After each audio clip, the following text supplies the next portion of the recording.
So the four Kumaras, after seeing the Lord of Vaikuntha, they saw the self-illuminated Vaikuntha planets. They understood the glories of the devotees, and they offered obeisances to the Supreme Lord, and then they returned to their abode. And then the Supreme Lord, he spoke to Jaya and Vijaya. He said, Jaya and Vijaya, depart from this place now. Do not fear. In 3 births, you will come back to me again. Although I am capable of nullifying this particular curse, but I won't do that.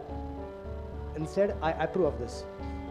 And then the Supreme Lord told a very interesting thing.